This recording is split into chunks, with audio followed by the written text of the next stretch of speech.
दिमाग होता तो जीएसटी का फैसला कभी नहीं करते, उसको सोच समझ के किया करते। अगर प्रधानमंत्री में दिमाग होता तो कोविड के टाइम पर थाली और ताली नहीं बजवाते, बल्कि कोविड के टाइम पर डॉक्टरों का इंतजाम करते, दवाइयों का इंतजाम करते, हमारे शमशान में, वहां पर कब्रिस्तानों में अंतिम संस्कार का इंतजाम करते, उन गरीब जो लोग जो मारे जा रहे थे ऑक्सीजन की कमी के कारण ऑक्सीजन का इंतजाम करते। हमारे प्रधानमंत्री में दिमाग होता तो राहुल गांधी की सलाह पर ध्यान देते और ऐसी त्रासदी हमारे देश को नहीं भुगतनी पड़ती। हमारे प्रधानमंत्री में दिमाग होता तो कभी भी लेबर लॉ नहीं लेकर आते। लेबर लॉ ला करके जो 8 घंटे का जो समय था, जो हमारे जो जितने भी उद्योग धंधे हैं उनमें 8 घंटे कार्य का करने का समय था, इन्होंने उन श्रमिकों के ऊपर 12 घंटे लादने का काम कभी भी करने का काम नहीं करते। अगर प्रधानमंत्री दिमाग रखते तो कभी भी 3 कानून किसानों के खिलाफ नहीं लाते। इन्होंने सभी काम करके ऐसे दिखाया कि हमारे मुख्यमंत्री ही नहीं, प्रधानमंत्री में भी दिमाग की कमी है। वो भी कहां से दिमाग लेते हैं? वो उन लोगों से दिमाग लेते हैं जिनको सारे देश की संपदा को बेचने में लगे हुए हैं।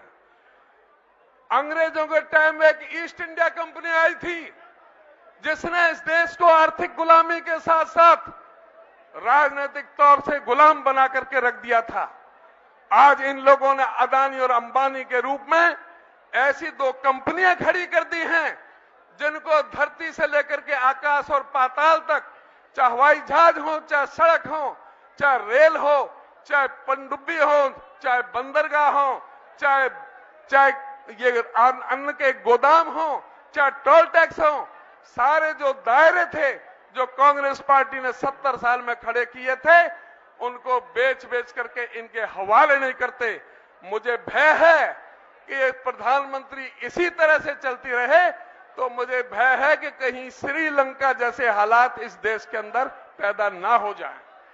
साथियों, मुझे देखना पड़ेगा यहां पर जो बात हो रही है मुख्यमंत्री की और प्रधानमंत्री की, महंगाई की, अक्सर बात यह है कि ऊपर तो रनुआ राज कर रहा है और नीचे पंडुआ राज कर रहा है। जिनको पता ही नहीं है कि महंगाई क्या होती है, आज क्या हालत हो रही है।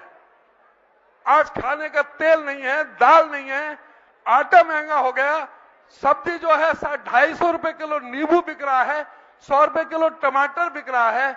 आज जो 400 रुपए का सिलेंडर 1000 रुपए में बिक रहा है, आज सीएनजी जो 35 रुपए की थी वो 85 रुपए में मिल रही है। आज जो सभी जो है जो पेट्रोलियम की जो प्रोडक्ट हैं, चाहे डीजल है, पेट्रोल है, कहां से कहां हो रहे हैं, महंगाई कहां जा रही है। महंगाई की तरफ इस सरकार का कोई ध्यान नहीं है। इस सरकार का ध्यान बेरोजगारी की तरफ बिल्कुल ध्यान